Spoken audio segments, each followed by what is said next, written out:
Hello, जय जिनेंद्र, प्रणाम। आपको मेडिटेशन के बारे में मुझे कुछ इन्फॉर्मेशन शेयर करना है। एक्चुअली हम सब मेडिटेशन से काफ़ी ज़्यादा रूबरू है और काफ़ी ज़्यादा अब लोग इसके लिए वेकिंग अप हो रहे हैं कि मेडिटेशन करना सच में बहुत अच्छा होता है और पीसफुल माइंड के लिए रोज़ की रूटीन में मेडिटेशन होना बहुत ज़रूरी है। पर आपको पता है कि एक्चुअल मेडिटेशन होता क्या है? मेडिटेशन एक्चुअल में हमारे माइंड का जो एक स्लीवा माइंड करके एक सबकॉन्शियस माइंड, एक कॉन्शियस माइंड, आपको पता है, लेकिन इन्हीं के बीच एक स्लीवा माइंड होता है। स्लीवा माइंड अगर हम कंट्रोल करना सीख जाते हैं तो डेफिनेटली हम उस पीसफुल माइंड को, लर्निंग एबिलिटी को अपने अंदर काफ़ी ज़्यादा अच्छे से जागृत कर सकते हैं। अब इस रिसर्च के अकॉर्डिंग दो स्टूडेंट्स पे स्लीवर माइंड कंट्रोल की टेक्निक्स का इस्तेमाल किया गया तो देखा गया कि उनकी लर्निंग एबिलिटीज़ काफ़ी पहले से कम 10 से 12 गुना ज़्यादा बढ़ चुकी थी। तो स्लीवर माइंड एक्चुअल कंट्रोल करता है आपके माइंड को और आपकी ऑरा को ऑल्सो।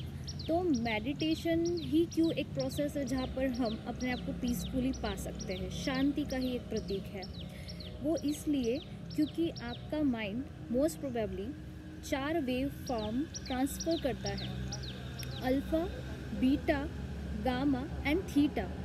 अल्फ़ा वेव्स जो होती है, जो हम बहुत अच्छा फील करते हैं, रिलैक्सिंग मोड पे होते हैं, तो हम अल्फ़ा जो वेव्स होती है ट्रांसफॉर्म, जो कि हम सुबह उठते हैं तो वो वेव ट्रांसफॉर्म हमारे अंदर होती है। अच्छा लगता है सुबह पक्षियों की चहचहाहट, बिल्कुल रिलैक्स माइंड, सुबह उठना चाहिए। ये वाली जो वेव फॉर्म होती है ब्रेन के अंदर, ये होती है अल्फ़ा वेव। बीटा वेव वो होती है जो अब हम काम करना शुरू करते हैं, यानी हमारा माइंड सिर्फ बिज़ी होना चाहता है, हम अपने आप को बहुत बिज़ी करते हैं, ये काम है, वो काम है, इसको ऐसा करना है, इसको वैसा करना है। हम एक लॉजिकल फॉर्म में रहते हैं, तो लॉजिकल फॉर्म में जो हमारा माइंड है वो सिर्फ बीटा वेव ट्रांसफ़र करता है। अब थीटा वेव क्या है? जब हम इमोशनली हो जाते हैं, सैड हो जाते हैं, तो वो थीटा वेव को ट्रांसफॉर्म करता है। And at the end last जो गामा वेव्स होती है, गामा वेव्स जनरली नाइट के टाइम पे हम अपने सारे मोमेंट्स को रिकॉल करते हैं कि यार ऐसा हो रहा था, वैसा होना चाहिए था, तो that means gamma wave. And definitely हमें जो पीसफुल, माइंड रिलैक्सिंग जो लर्निंग एबिलिटी है मेडिटेशन से मिलती है, वो इसलिए मिलती है कि सुबह सुबह मेडिटेशन करते हैं अल्फ़ा वेव को और ज़्यादा स्ट्रॉन्गली वेव ट्रांसफॉर्म के लिए। अभी के टाइम में हम लोग इतने बिजी शेड्यूल हो चुके हैं कि हम सब के माइंड बीटा वेव ट्रांसफॉर्म करते हैं और बीटा वेव ट्रांसफॉर्म के कारण हम लोग कभी भी अपनी लाइफ को जी नहीं पाते हैं। एक्चुअल हम जो जीना चाहते हैं वो नहीं जी पाते हैं। तो अल्फ़ा वेव के लिए सबसे पहले आप कहीं पर भी अपने वेव्स का ट्रांसफॉर्म करना चाहते हो तो बीटा से अल्फ़ा में आइए। अब वो करना कैसे है? जैसे मान लो आप बहुत ज़्यादा सैड हो चुके हो, बहुत ज़्यादा बीटा वेव फॉर्म कर रहे हो कि ये काम करना है, ये करना है, वो करना है, आप फिर भी नहीं कर पाओगे। आपका माइंड इतना एक्टिव होने के बाद भी आप फिर भी नहीं कर पाओगे।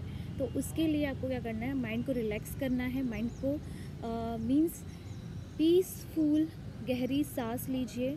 आपको ये जो 3 उंगलियां हैं, ये 3 उंगलियों को साथ में रखिए। इसको रखकर अपने आइज़ पर इस टाइप से रखिए।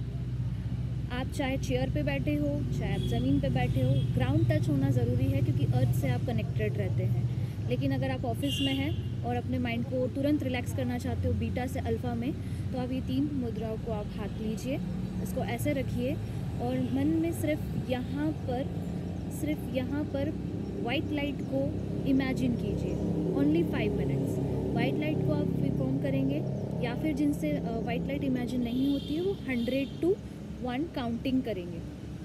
अगर आप 100 to 1 काउंटिंग करते हैं विद इन 15 डेज़, फिर आपको 50 to 1 करना है उल्टी गिनती, फिर आपको 25 to 1 करनी है, देन उसके बाद आप 5 to 1 भी कर सकते हैं क्योंकि अब आपका माइंड पहले से ही बहुत ज़्यादा पावरफुल हो चुका होगा।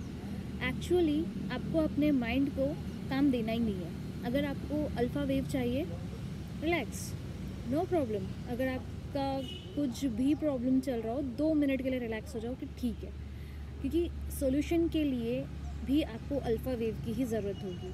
तो पीसफुल माइंड, कोई आपको कुछ ऐसा बोल दिया जो आपके माइंड से निकल नहीं रहा है, तुरंत आप इस मुद्रा में बैठिए आप ये चीज़ कीजिए, आप रिलैक्सिंग मोड पे आ जाएंगे, आपकी बीटा वेव ट्रांसफॉर्म कम हो जाएगी, आपके माइंड को, आपकी बॉडी को अल्फ़ा वेव की आदत हो जाएगी।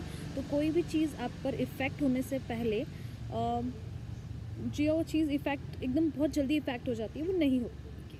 तो आई थिंक सो आप इस चीज़ को कंटिन्यूस करें, definitely you will do better, और इससे लर्निंग एबिलिटी भी बढ़ती है और आप हैप्पी भी रहेंगे। सो ये था आज का saliva mind control technique number 1। सो हम नेक्स्ट वीडियो में मिलेंगे टेक्निक नंबर 2 के साथ। Thank you.